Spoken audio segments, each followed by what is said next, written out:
Metanoia ministries YouTube ചാനലിലേക്ക് ഏവർക്കും സ്വാഗതം.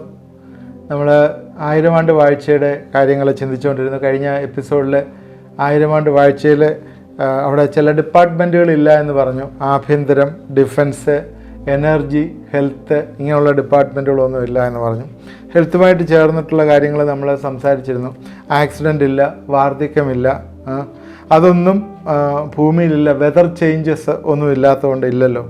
യെശയ്യാ 33:24 എനിക്ക് ദീനമെന്ന് യാതൊരു നിവാസിയും പറയുകയില്ല, അതിൽ പാർക്കുന്ന ജനത്തിൻ്റെ അകൃത്യം മോചിക്കപ്പെട്ടിരിക്കും. ഡോക്ടേഴ്സ് ഒന്നുമില്ല, മെഡിക്കൽ സ്റ്റാഫില്ല, ആരും തന്നെ എനിക്ക് രോഗമുണ്ടെന്ന് പറയില്ല. നമുക്കറിയാം, ലോകജാതികൾ ഒരുപാടുണ്ട് അതിനകത്ത്. യഹൂദന്മാർ ധാരാളമുണ്ട്. ഇവരെല്ലാം തന്നെ മനുഷ്യ ശരീരം എന്ന് വെച്ചാൽ മജ്ജയും മാംസമുള്ള ശരീരത്തോടാണ് അവിടെ ഉള്ളത്. ഇങ്ങനെയുള്ള ആൾക്കാർ ആരും തന്നെ രോഗം ഉണ്ട് എന്ന് പറയില്ല. വേറൊരു വാക്യം യെശയ്യാ പ്രവചനം 35:5-6 വാക്യങ്ങളിൽ അന്ന് കുരുടന്മാർ കണ്ണ് തുറന്നു വരും, ചെകിടന്മാരുടെ ചെവി അടഞ്ഞിരിക്കുകയില്ല. അന്ന് മുടന്തൻ മാനിനെ പോലെ ചാടും, ഊമൻ്റെ നാവും ഉല്ലസിച്ച് ഘോഷിക്കും. മരുഭൂമിയിൽ വെള്ളവും നിർജ്ജന പ്രദേശത്ത് തോടുകളും പൊട്ടിപ്പുറപ്പെടും. അവിടെ അന്ധനോ ചെകിടനോ ഉണ്ടാകുകയില്ല. അന്ധനോ ചെകിടനോ ഉണ്ടാകുകയില്ല. മുടന്തന്മാർ ചാടും. 7 വർഷത്തെ ആൻറ്റി ക്രൈസ്റ്റിൻ്റെ ഭരണം കഴിഞ്ഞ് ഒരുപാട് പേര് അംഗവൈകല്യം ഒക്കെ ഉള്ളവരെ പലരും ശരിക്കും ദൈവരാജ്യത്തിലേക്ക് പ്രവേശിക്കും. എന്തുകൊണ്ടാണ് അങ്ങനെ പ്രവേശിക്കുന്നതെന്ന് ചോദിച്ചാൽ, പിശാചിനെയും അവൻ്റെ പ്രതിമയും ഒക്കെ വർഷിപ്പ് ചെയ്യാതെ, നമസ്കരിക്കാതെ, അവൻ്റെ മുദ്രയേക്കാതെ ചിലപ്പോഴേ ചില അംഗവൈകല്യങ്ങളൊക്കെ വന്നെന്ന് വരാം. അതുമാത്രമല്ല, ഇവർക്കൊക്കെ തന്നെ ഈ ജാതികൾക്കൊക്കെ ഗുഡ് എൻട്രി പാസ് കിട്ടിയതാണ്. അവർ സ്വതേ അവർ യേശുവിൻ്റെ രക്തത്താൽ വീണ്ടെടുക്കപ്പെട്ടവരല്ല. എന്നാൽ അവർക്ക് സ്വതവേ രോഗമുണ്ടായാൽ ആ രോഗമെല്ലാം മാറും. അതാണ് ഈ പറയുന്നത്. ഇത് കുരുടന്മാരുടെ കണ്ണ് തുറക്കും എന്നും കാല് ഇല്ലാത്തവർക്ക് കാൽ ലഭിക്കും എന്നും ഒക്കെ പറയുന്നത് കാര്യം, ഇത് നമ്മൾ ആത്മാവിൽ ഒന്ന് പഠിക്കുകയാണെങ്കിൽ അപ്പോസ്തല പ്രവൃത്തി 5:15 നമുക്ക് കാണാൻ പറ്റും. പത്രോസിൻ്റെ ഒരു പ്രവർത്തനം. അവിടെ നിഴൽ വീണാൽ സൗഖ്യം വരുന്നതായിട്ട് കാണുന്നു. പൗലോസിൻ്റെ ശുശ്രൂഷയിൽ റൂമാലും ഉത്തരീയവും ഒക്കെ ടവലും എല്ലാം കൊണ്ടുവച്ച അപ്പോസ്തല പ്രവൃത്തി 19:11 അവർ പോയപ്പോൾ ആൾക്ക് സൗഖ്യം വന്നതായിട്ട് കാണുന്നു. യേശുക്രിസ്തു തൻ്റെ പരസ്യ ശുശ്രൂഷയുടെ കാലത്ത് പറയുന്നു, നിൻ്റെ കണ്ണ് നിനക്ക് ഇടർച്ച വരുന്നതിൽ അതിനെ എടുത്തു കളക, നിൻ്റെ വലങ്കൈ നിനക്ക് ഇടർച്ച വരുന്നതിൽ അതിനെ വെട്ടിക്കളക എന്നൊക്കെ പറയുന്നു. അതുകൊണ്ട് കണ്ണില്ലാതെയും വലങ്കൈ ഇല്ലാതെയും ദൈവരാജ്യത്തിൽ പ്രവേശിക്കാം. എന്നാൽ നീ അത് ചെയ്യാതിരുന്ന് നീ ഇടർച്ച വരുത്തി നീ ദൈവരാജ്യത്തിൽ പ്രവേശിക്കാതിരിക്കുന്നതിലും നല്ലത് നീ അംഗവിഹീനായി ദൈവരാജ്യത്തിൽ പ്രവേശിക്കുന്നതാണെന്ന് യേശു പഠിപ്പിക്കുന്നു. എന്താണ് ഇതിൻ്റെയൊക്കെ കാരണം? ഇവിടെ ദൈവരാജ്യത്തിൽ വന്നു കഴിയുമ്പോൾ ഇവിടെ ഇങ്ങനെയുള്ള ഈ പ്രയാസങ്ങൾ, മനുഷ്യൻ്റെ ഈ ശരീരത്തിലുള്ള എല്ലാ വൈകൃതങ്ങളും മാറിപ്പോകുന്നു എന്ന് കാണുന്നു. കാരണം എന്താണ്? ഇവിടെ തേജസ്സുള്ള ശരീരമുള്ള ഒരുപാട് പേരുണ്ട്.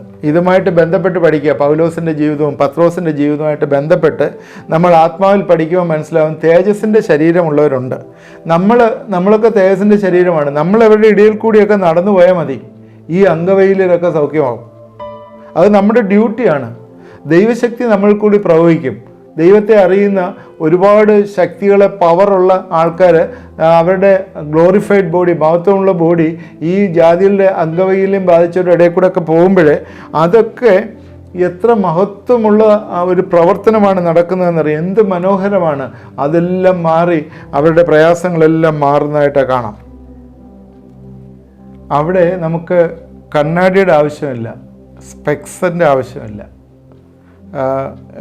യെശയ്യാ 35:5 നമ്മൾ നേരത്തെ വായിച്ചാണ്, അന്ന് കുരുടന്മാരുടെ കണ്ണ് തുറന്നു വരും. എല്ലാവർക്കും ക്ലിയർ വിഷനാണ്. അതുപോലെ നമ്മുടെ ആയുസ്സും അതുപോലെ 1000 വയസ്സാണ്. യെശയ്യാവ് 65:20 കുറേ ദിവസം മാത്രം ജീവിക്കുന്ന കുട്ടിയും ആയുസ് തികയാത്ത വൃദ്ധനും ഇനി അവിടെ ഉണ്ടാകുകയില്ല. ബാലൻ 100 വയസ്സ് പ്രായമുള്ളവനായി മരിക്കും, പാപിയോ 100 വയസ്സവനായാലും ശപിക്കപ്പെട്ടവൻ എന്നേ വരികയുള്ളൂ. ഇവിടെ ഒരു കാര്യം കാണുന്നുണ്ട്. ഇവിടെ മരണമില്ല എന്ന് പറയുന്നുണ്ടെങ്കിലും ഈ ബാലന് 100 വയസ്സുള്ള ആളായിട്ട് 100 വയസ്സാകുമ്പോഴും അവൻ ബാലനായിട്ടാണ് ഇരിക്കുന്നത്. 100 വയസ്സുള്ള ആയിട്ട് മരിക്കും. ബാലൻ അവിടെ മരിച്ചു. ഇവിടെ മരിച്ചല്ല, എന്തുകൊണ്ടാണ് മരിച്ചതെന്ന് നമുക്കറിയത്തില്ല. പാപികളാണ്, പാപിയോ 100 വയസ്സുള്ളവനായാലും ശപിക്കപ്പെട്ടവൻ എന്നേ വരുള്ളൂ. അതിലും അവൻ പാപം ചെയ്തതുകൊണ്ടോ പാപത്തിലിരിക്കുന്നതുകൊണ്ടോ ശപിക്കപ്പെട്ടവനായതുകൊണ്ടോ ആയിരിക്കാം മരിച്ചത്. നമുക്കതിൻ്റെ ക്ലിയറായിട്ടുള്ള അതിൻ്റെ മീനിങ് നമുക്ക് മനസ്സിലാവില്ല. കാരണം ചില മരണങ്ങൾ അതൊരു വെളിപ്പെടുത്താത്ത മർമ്മമാണ്. ചില മരണങ്ങൾ അവിടെ നടക്കുന്നുണ്ട്. എന്നാലും മനുഷ്യനെ സംബന്ധിച്ചിടത്തോളം അവന് ആയുസ് ഉള്ള 1000 വർഷമാണ് അവൻ്റെ ആയുസ് വരുന്നത്. ഒറ്റ വിഗ്രഹങ്ങൾ അവിടെ കാണത്തില്ല. വിഗ്രഹം എന്ന് പറയുന്നത് നമുക്കറിയാം സാത്താൻ്റെ ഒരു ഇമേജാണ് ഈ വിഗ്രഹം എന്ന് പറയുന്നത്. ഇന്നത് ക്രൈസ്തവരും അക്രൈസ്തവരും ഒക്കെ ഈ വിഗ്രഹങ്ങൾ ഉണ്ടാക്കിയൊക്കെ ചെയ്യുന്നുണ്ട്. എന്നാൽ പുറപ്പാട് പുസ്തകം 20:4 ഒരു വിഗ്രഹവും പാടില്ല എന്ന് ദൈവം പറഞ്ഞതുപോലെ തന്നെ ഇവിടെ ഒരു വിഗ്രഹവും എങ്ങും കാണുകയില്ല. യെശയ്യാപ്രവചനം 17:7-8 വാക്യങ്ങൾ, അന്നാളിൽ മനുഷ്യൻ തൻ്റെ കൈപ്പണിയായ ബലിപീഠങ്ങളിലേക്ക് തിരിയാതെയും തൻ്റെ വിരലുകളാൽ ഉണ്ടാക്കിയ അശേര വിഗ്രഹങ്ങളെയും സൂര്യസ്തംഭങ്ങളെയും നോക്കാതെയും തൻ്റെ സൃഷ്ടാവിലേക്ക് തിരിയുകയും അവൻ്റെ കണ്ണ് ഇസ്രായേലിൻ്റെ പരിശുദ്ധനെ നോക്കുകയും ചെയ്യും. അന്നേരം അവന് എപ്പോഴും ദൈവത്തെ നോക്കിക്കൊണ്ടിരിക്കും, ഒരിക്കലും വിഗ്രഹങ്ങളിലേക്ക് തിരികെയില്ല. യെശയ്യാപ്രവചനം 2:21 ഇങ്ങനെ എഴുതിയിട്ടുണ്ട്, തങ്ങൾ നമസ്കരിപ്പാൻ വെള്ളി കൊണ്ടും പൊന്നുകൊണ്ടും ഉണ്ടാക്കിയ മിഥ്യാമൂർത്തികളെ മനുഷ്യർ ആ നാളിൽ തുരപ്പനെലിക്കും നരിച്ചീറിനും എറിഞ്ഞുകളയും. അപ്പോൾ ആ നാളിൽ ഈ വിഗ്രഹങ്ങൾ ഒന്നും തന്നെ ഉണ്ടാവത്തില്ല, അത് എറിഞ്ഞുകളയും. അതുപോലെ തന്നെ നമുക്കറിയാവുന്ന ദൈവത്തെ നമ്മൾ കാണുകയും ആരാധിക്കുകയും ചെയ്യേണ്ടവരാണ്. അതുകൊണ്ട് നമ്മുടെ ഐസൈറ്റ് ഒരു പ്രത്യേകമായിട്ടുള്ളൊരു ഐസൈറ്റാണ്. എവിടെ ഇരുന്നാലും കാണാം നമ്മുടെ കണ്ണ്, പ്രത്യേകിച്ചും തേജസ്സുള്ള ശരീരത്തിലുള്ളവർ എവിടെ ഇരുന്നാലും കാണാം. നമുക്കിപ്പം സാധാരണ 3.5 മൈൽ വരെയൊക്കെ ബൈനോക്കുലർ വെച്ച് കാണാമെന്ന് പറയാമെങ്കിലും ഐസൈറ്റ് അങ്ങനെയല്ല. ഇവിടെ ഇരിക്കുമ്പോൾ, ഇപ്പം കേരളത്തിലിരിക്കുമ്പോൾ തന്നെ നമുക്ക് യെരുശലേമിലുള്ള കാര്യം കാണാൻ പറ്റും. ആ രീതിയിലുള്ളൊരു ഐസൈറ്റാണ്. കാരണം വിത്തിൻ്റെ മൊമെൻറ്റ് നമുക്ക് അവിടെ പ്രത്യക്ഷപ്പെടാനും പറ്റുന്ന ശരീരമാണല്ലോ നമുക്കുള്ളത്. അതുകൊണ്ട് ഇന്ത്യയിൽ ഇരുന്നു കൊണ്ട് ജെറുസലേം കാണാം എന്ന് പറയുന്ന രീതിയിൽ ഉള്ള ഒരു സ്റ്റൈലായിരിക്കും നമുക്കുള്ളത്. അതുപോലെ തന്നെ നമ്മൾ ഓർക്കേണ്ടത് ഈ സഹസ്രാബ്ദ വാസികളെ നമ്മൾ ആരാധനയ്ക്ക് നയിക്കാനായിട്ട് നമുക്ക് ഒരു പവറുണ്ട്. ദൈവം നമുക്ക് ഈ തേജസ്സിൻ്റെ ശരീരം തരുമ്പോൾ നമ്മുടെ ജ്ഞാനം വർദ്ധിക്കും, നമ്മുടെ ബുദ്ധി വർദ്ധിക്കും. നമ്മുടെ ബുദ്ധിക്കൊക്കെ ഇത്തിരി ലിമിറ്റേഷൻസ് ഉണ്ട് ഇപ്പോഴേ മനുഷ്യനെ സംബന്ധിച്ചിടത്തോളം. അവൻ്റെ ബുദ്ധി വികസിക്കും, അതുപോലെ അവൻ്റെ ജ്ഞാനവും വർദ്ധിക്കും. അതായത് നമ്മൾ ഈ സഹസ്രാബ്ദ വാഴ്ചയിൽ ഈ സഹസ്രാബ്ദവാസികളെയൊക്കെ തന്നെ ആരാധനയ്ക്ക് കൊണ്ടുപോകാനായിട്ട് നമ്മൾ നയിക്കുവാനായിട്ട് നമ്മൾ റെസ്പോൺസിബിളാണ്. അതും പറയുന്നുണ്ട്. സക്കറിയാപ്രവചനം 14:16 എന്നാൽ യെരുശലേമിന് നേരെ വരുന്ന സകല ജാതികളും ശേഷിച്ചിരിക്കുന്ന ഏവനും സൈന്യങ്ങളുടെ യഹോവയായ രാജാവിനെ നമസ്കരിപ്പാൻ കൂടാരപ്പെരുന്നാൾ ആചരിപ്പാനും ആണ്ടുതോറും വരും. അതായത് അവർ അത് ചെയ്യണം എന്ന് പറയുന്നുണ്ട്. കൂടാരപ്പെരുന്നാളും അതുപോലെ സൈന്യങ്ങളുടെ യഹോവയായ രാജാവിനെ നമസ്കരിപ്പാൻ. അത് ചെയ്യാത്തവർക്ക് ചില പാപശിക്ഷയും അത് ആചരിക്കാതിരിക്കുന്നവർക്ക് മുൻമഴയും പിന്മഴയും ഒന്നും കൊടുക്കത്തില്ല എന്നൊക്കെ പറയുന്ന ഭാഗങ്ങൾ സക്കറിയാപ്രവചനം 14 അന്നേരം അവരെ കർത്താവിലേക്ക് നടത്താനായിട്ട് നമ്മൾ യെരുശലേമിലേക്ക് കൊണ്ടു ചെല്ലണം. വർഷത്തിലൊരിക്കലാണ് ഇതുള്ളത്. നമുക്ക് തേജസ്സിൻ്റെ ശരീരമാണ്. യേശുവിനെ കണ്ടുകൊണ്ട് നമുക്ക് ആരാധിക്കാം. ആരാധന എന്തെന്ന് മനസ്സിലാക്കി കൊടുക്കാനായിട്ട്. കാരണം ഇവരെല്ലാം തന്നെ ആരാധന എന്താണെന്ന് പോലും അറിയത്തില്ലല്ലോ. കാരണം ഇവരൊക്കെ പലരും യഹൂദനെ സഹായിച്ച രീതിയിലൊക്കെ കയറി വന്നതാണ്. ദൈവത്തിൻ്റെ മഹത്വം അവരെ മനസ്സിലാക്കി കൊടുക്കണം. അറിയാത്ത പല മർമ്മങ്ങളും ദൈവം നമുക്ക് തരും. പല historical fact, scientific fact, spiritual ഫാക്റ്റൊക്കെ ഈ ജ്ഞാനത്താൽ നമ്മൾ അറിയും. ഉദാഹരണം പറഞ്ഞാൽ എങ്ങനെ ചെങ്കടലിനെ ദൈവം വിഭാഗിച്ചു നമുക്കറിയത്തില്ലല്ലോ, എങ്ങനെയാണ് ദൈവത്തിന് ചെങ്കടലിനെ വിഭാഗിച്ചതെന്ന്. എന്നാൽ ആ സമയത്ത് നമ്മൾ അറിയും.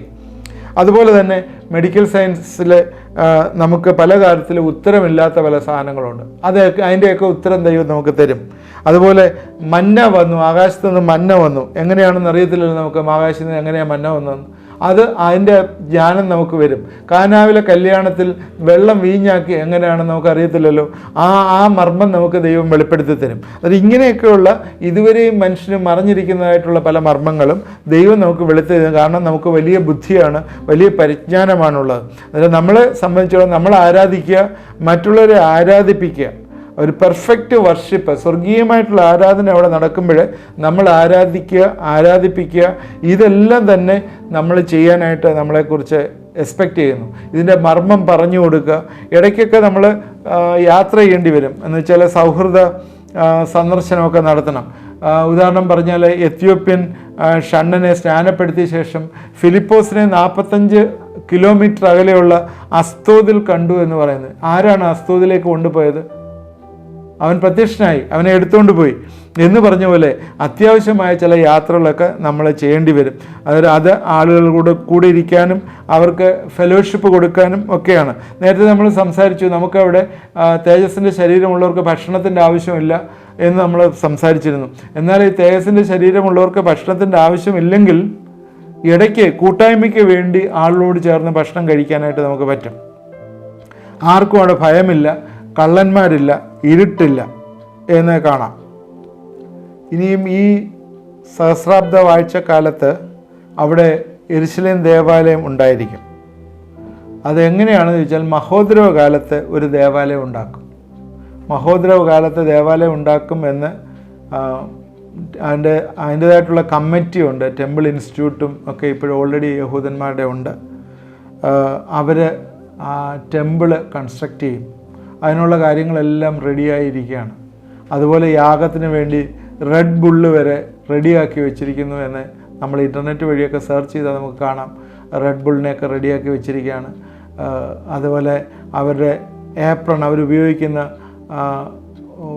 ഇതുണ്ടല്ലോ, അങ്കിയുണ്ടല്ലോ, അതിനകത്തേക്കുള്ള കളർ അടിക്കാനായിട്ട് ഫിഷിൻ്റെ കയ്യിൽ നിന്ന്, ആ ഫിഷ് അവിടെ മെഡിറ്ററേനിയൻ കടലിൽ ഉള്ള ഫിഷ് അത് കാണാനില്ലായിരുന്നു, അതിൻ്റെ ജെനസിസ് കാണാനില്ലായിരുന്നു. അടുത്ത കാലത്ത് അത് അവിടെ കൂട്ടം കൂട്ടമായിട്ട് വരികയും അത് അവർക്ക് കിട്ടുകയും അവരത് കൊണ്ടുവന്ന് അത് യൂസ് ചെയ്ത് ഇത് ഉപയോഗിക്കാനായിട്ട്, ഇതിലെ കളറ് ഉപയോഗിക്കാനായിട്ട് അതിനെ ഉപയോഗിച്ചു എന്നൊക്കെ നമ്മൾ ഇൻ്റർനെറ്റിലൊക്കെ നമ്മൾ സെർച്ച് ചെയ്താൽ കാണാം.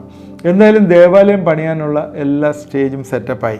നമുക്ക് നമ്മുടെ സമയം ഇവിടെ അവസാനിച്ചുകൊണ്ട് നമ്മൾ അടുത്ത എപ്പിസോഡിൽ അതിനെക്കുറിച്ച് സംസാരിക്കാം. അതുകൊണ്ട് ദേവാലയത്തിലെ ശുശ്രൂഷകൾ അവിടെ ചെയ്യേണ്ടതായിട്ടുണ്ട്, അതിനെക്കുറിച്ചും അതുപോലെ തുടർന്നുള്ള കാര്യങ്ങളെക്കുറിച്ച് നമുക്ക് അടുത്ത എപ്പിസോഡിൽ സംസാരിക്കാം. ഇത് നമുക്ക് പ്രയോജനമായി എന്ന് വിചാരിക്കുന്നു. തീർച്ചയായും ഇത് 1000 ആണ്ട് വാഴ്ചയിലെ ചില കാര്യങ്ങൾ നടക്കുന്ന കാര്യങ്ങളാണ്. നമുക്ക് ഇതിനകത്തെല്ലാം കാണുന്ന തേജസ്സുള്ള ശരീരമുള്ള കാന്ത, കർത്താവിനോടൊപ്പമുള്ള കാന്തയ്ക്കുള്ള റൈറ്റ്സും പ്രിവിലേജസും എത്ര വലുതാണെന്ന് നമുക്കറിയാം. നമുക്ക് ഈവൻ ഗോളങ്ങളിൽ സഞ്ചരിക്കാനുള്ള റൈറ്റ് വരെയുമുണ്ട്. അതിനെക്കുറിച്ച് നമ്മൾ ചിന്തിക്കുന്നുണ്ട്. കാരണം ഇവരുടെ ദൈവദാസന്മാർ പറയുന്ന അവരുടെ പോപ്പുലേഷൻ കുറേ വർദ്ധിച്ചു കഴിയുമ്പോഴേ ഈവൻ ഈ പോപ്പുലേഷനിൽ നിന്ന്, കാരണം ഇവർക്ക് ഒരുപാട് പ്രൊഡക്ടിവിറ്റി, കാരണം സ്റ്റെറൈലായിട്ടുള്ള മച്ചിയായിട്ടുള്ള ആരും ഇല്ല അവിടെ. ഇവരുടെ പോപ്പുലേഷൻ വർദ്ധിച്ചു കഴിയുമ്പോൾ ഇവരെ വേറെ ഗ്രഹങ്ങൾ കൊണ്ടാക്കാനുള്ള ഉത്തരവാദിത്വം കൂടി ദൈവം പലപ്പോഴും നമ്മളെ ഏൽപ്പിക്കും എന്ന് പറയുന്ന ചിന്തകളും ഇതിനകത്തുണ്ട്. നമ്മൾ ഇതെന്ത് ചിന്തകളെ നമ്മൾക്കെല്ലാം അനുഗ്രഹമായി എന്ന് വിശ്വസിക്കുന്നു. തുടർന്ന് നമ്മളിത് കേൾക്കണം. അടുത്ത ഒരു എപ്പിസോഡിലൂടെ 1000 ആണ്ട് വാഴ്ച നമ്മൾ തീരും. അത് കഴിഞ്ഞിട്ട് നമ്മൾ ഈ പുതിയ ആകാശവും പുതിയ ഭൂമിയെക്കുറിച്ചും ചിന്തിക്കുന്നതാണ്. ദൈവം നമ്മളെ അനുഗ്രഹിക്കട്ടെ. പ്രാർത്ഥിക്കാം. ദൈവമായ കർത്താവെ, ഇത് കണ്ടുകൊണ്ടിരുന്ന എല്ലാവരെയും അനുഗ്രഹിച്ച് പ്രാർത്ഥിക്കുന്നു. 1000 ആണ്ട് വാഴ്ചയിലുള്ള ഞങ്ങളുടെ അവകാശങ്ങളെക്കുറിച്ചുമൊക്കെ ഞങ്ങൾ ചിന്തിച്ചല്ലോ. ദൈവമേ, തേജസ്സിൻ്റെ ശരീരത്തിലെ ജ്ഞാനം എത്ര വലുതായിട്ട് നീ തരുന്നു എന്ന് ഞങ്ങൾ അറിയുന്നു. കർത്താവെ, ഈ ലോകത്തിലെ ഞങ്ങൾക്ക് മറഞ്ഞിരുന്നതൊക്കെ അന്ന് വെളിവാക്കി തരുന്ന ദൈവമായിട്ട് ഞങ്ങൾ ഇന്നെ സ്തുതിക്കുന്നു. കർത്താവെ, ഒരുപാട് ഉത്തരവാദിത്തങ്ങളെ ദൈവം തേജസ്സിൻ്റെ മക്കൾക്ക് കൊടുത്തിരിക്കുന്നു. കർത്താവെ, ന്യായം വിധിക്കുന്നതിൽ ഉപരിയായിട്ടുള്ള ഒരുപാട് റെസ്പോൺസിബിലിറ്റീസ് ഞങ്ങൾക്ക് തന്നിരിക്കുന്നു. നിന്നെ ആരാധിക്കാനുള്ള പെർഫെക്റ്റ് വർഷിപ്പ് അവിടെ നടക്കുന്നു എന്ന് ഞങ്ങളറിയാം. കർത്താവെ, അവിടെ ആളുകളെ കൊണ്ടുപോയി കാര്യങ്ങൾ മനസ്സിലാക്കി അവരെ ആരാധിപ്പിക്കാനായിട്ട് ഉള്ള ജ്ഞാനം കർത്താവെ ഞങ്ങൾക്ക് തരണമേ. തരുന്ന ദൈവമാണല്ലോ ദൈവമേ, അത് ഞങ്ങൾ മനസ്സിലാക്കിയല്ലോ. അതുപോലെ കർത്താവെ, അവിടെ എല്ലാത്തിലും കർത്താവെ ഞങ്ങൾ കർത്താവിൻ്റെ സന്നിധിയിലെ സന്തോഷത്തോടും പരിജ്ഞാനത്തോടും ജീവിക്കുന്ന വലിയ സമയം, അത് കർത്താവെ ഞങ്ങൾക്ക് തിരിച്ചറിഞ്ഞ് തന്നല്ലോ, അതോർത്ത് സ്തോത്രം. കർത്താവേ, ഇതുപോലെ ഉള്ള ഒരു രീതിയിൽ പരിശുദ്ധാത്മാവ് ഡയറക്റ്റ് ചെയ്യുന്നൊരു ജീവിതം ഈ ലോകത്തിലും നീ ഞങ്ങൾക്ക് തന്നിരിക്കുന്ന ഓർത്ത സ്തോത്രം. എന്നാൽ ചുറ്റും പിശാച് പലതരമായിട്ടുള്ള പീഡകൾ അഴിച്ചു വിടുമ്പോഴേ കർത്താവെ ഞങ്ങൾ ഞരങ്ങിക്കൊണ്ട് ജീവിക്കുന്നു. എന്നാൽ അതിൽ അതീതമായി ദൈവത്തിൻ്റെ ശക്തി ഈ ദിവസം ഞങ്ങൾ പ്രവഹിക്കുന്ന ഓർത്ത സ്തോത്രം. നിൻ്റെ അഭിഷേകത്താൽ എല്ലാ നുഖവും ഉടഞ്ഞു പോകുന്നു എന്ന് ഞങ്ങൾ കാണുന്നു കർത്താവേ. അതുകൊണ്ട് ഞങ്ങൾ പ്രാർത്ഥിക്കുന്നു, എന്നോട് ചേർന്ന് പ്രാർത്ഥിക്കുന്നവരുടെ ജീവിതത്തിലെ പ്രത്യാശയുടെ അനുഭവങ്ങൾ ഈ ദിവസങ്ങൾ കൊടുക്കണമേ. നിരാശയിലിരിക്കുകയും അതുപോലെ മനോവ്യസനത്തിലിരിക്കുകയും ചെയ്യുന്നവരെ യേശുവിൻ്റെ നാമത്തിൽ ഞങ്ങൾ അവരെ അനുഗ്രഹിച്ച് പ്രാർത്ഥിക്കുന്നു. എല്ലാ നിരാശയും വിട്ടുപോകട്ടെ എന്ന് പ്രാർത്ഥിക്കുന്നു. മാനസികമായി പീഡനങ്ങളെ, കെട്ടുകളിലിരിക്കുന്നവരെ അതിൽ നിന്ന് നീ അഴിച്ചു വിടണമേ എന്ന് പ്രാർത്ഥിക്കുന്നു. കർത്താവെ, ചില ആളുകൾ കർത്താവെ ഡിപ്രഷനെ മരുന്ന് കഴിച്ചുകൊണ്ടിരിക്കുന്നല്ലോ. ദൈവമേ, ഞങ്ങൾ അവർക്ക് വേണ്ടി പ്രത്യേകം പ്രാർത്ഥിക്കുന്നു. എല്ലാ ഡിപ്രഷനും അവരിൽ നിന്ന് മാറിപ്പോകട്ടെ എന്ന് പ്രാർത്ഥിക്കുന്നു. എല്ലാ രീതിയിലുള്ള പ്രയാസങ്ങളും അവരിൽ നിന്ന് മാറിപ്പോകട്ടെ എന്ന് പ്രാർത്ഥിക്കുന്നു. ബുദ്ധി കുറവായിട്ട് കർത്താവെ, ഓർമ്മശക്തി ഇല്ലാതെ കർത്താവെ ഇരിക്കുന്ന ചിലരെ കർത്താവെ ഇത് കാണാനായിട്ടിരിക്കുന്നു. ഞങ്ങളെ പ്രാർത്ഥിക്കുന്നു. വാർദ്ധക്യമായ ക്ഷീണങ്ങളായിരിക്കാം, എന്നാൽ അവർക്ക് ഓർമ്മശക്തി തിരിച്ചു കൊടുക്കണമേ. ദൈവവചനം പഠിക്കുവാനായിട്ട്, ദൈവവചനം ധ്യാനിപ്പാനായിട്ടുള്ള കൃപ അവർക്ക് കൊടുക്കണമേ. അതിൽ കൂടി അവരുടെ ഓർമ്മശക്തിയൊക്കെ തിരിച്ചു വരട്ടെ എന്ന് പ്രാർത്ഥിക്കുന്നു. അവരെ ദൈവകരങ്ങളിലേക്ക് ഏൽപ്പിച്ച് പ്രാർത്ഥിക്കുന്നു. മാരേജിനായിട്ട് വെയിറ്റ് ചെയ്യുന്ന ചിലരെ ദൈവകരങ്ങളിലേക്ക് സമർപ്പിച്ച് പ്രാർത്ഥിക്കുന്നു. എല്ലാ പ്രയാസങ്ങളും തടസ്സങ്ങളും മാരേജിൻ്റെ മാറിപ്പോകട്ടെ എന്ന് പ്രാർത്ഥിക്കുന്നു. ഈ ദിവസങ്ങൾ കർത്താവെ, മാരേജ് നടക്കാതെ പ്രയാസപ്പെട്ടിരിക്കുന്ന പേരൻസ് ഈ വിഷയങ്ങളെ ഓർത്ത് പ്രാർത്ഥിക്കുന്നവർ എന്നോട് ചേർന്ന് പ്രാർത്ഥിക്കുന്നു. ദൈവമേ, അവർക്ക് വലിയൊരു വിടുതൽ അതിൽ കൊടുക്കണമേ. അറിയാത്ത വഴികളിൽ നിന്ന് നീ വഴികളെ ഒരുക്കണമേ എന്ന് പ്രാർത്ഥിക്കുന്നു. ആ മാരേജൊക്കെ എല്ലാ തടസ്സങ്ങളും മാറി അതൊക്കെ നടക്കട്ടെ എന്ന് പ്രാർത്ഥിക്കുന്നു. എൻ്റെ കരങ്ങളിലേക്ക് ഏൽപ്പിക്കുന്നു. അനുഗ്രഹിക്കണമേ, സഹായിക്കണമേ എന്ന് പ്രാർത്ഥിക്കുന്നു. കർത്താവെ, ആരും തന്നെ കർത്താവെ നശിച്ചു പോകാതെ എല്ലാവരും നിത്യജീവൻ പ്രാപിച്ച് ദൈവത്തിൻ്റെ സന്നിധിയിൽ കാണപ്പെടുവാനായിട്ട് ഈ ദിവസങ്ങളിൽ ഇടവരുത്താൻ സഹായിക്കുകയും ചെയ്യണമേ. എൻ്റെ വരവാസന്നമായിരിക്കുന്നവർ ഞങ്ങൾ ഒരുങ്ങിയിരിക്കാനായിട്ട് കർത്താവെ സഹായിക്കണമേ. എന്നോട് ചേർന്ന് പ്രാർത്ഥിച്ചവരെല്ലാം അനുഗ്രഹിക്കണം. യേശു ക്രിസ്തുവിൻ്റെ നാമത്തിൽ പ്രാർത്ഥിക്കുന്നു, കേൾക്കുമാറാകണമേ. ആമേൻ. ഇത് കണ്ടുകൊണ്ടിരുന്ന എല്ലാവരും ദൈവം അനുഗ്രഹിക്കട്ടെ. പ്രത്യേകിച്ച് നിങ്ങളുടെ പ്രയർ റിക്വസ്റ്റ് ആ വാട്സാപ്പ് നമ്പറിൽ അയച്ചു തരിക. നിങ്ങൾക്ക് വേണ്ടി പ്രാർത്ഥിക്കുന്നതാണ്.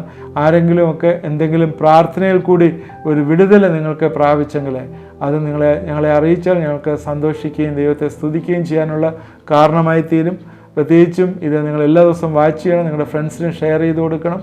അത് ഏതെങ്കിലും മിസ് ചെയ്ത് പോയെങ്കിൽ പ്രീവിയസ് എപ്പിസോഡ് നിങ്ങൾ നോക്കി അതിൻ്റെ കണ്ടിന്യൂസ് ആയിട്ട് ഇത് കണ്ടാലേ നിങ്ങൾക്കത് മനസ്സിലാവും. ദൈവം നമ്മളെ എല്ലാവരെയും അനുഗ്രഹിക്കട്ടെ.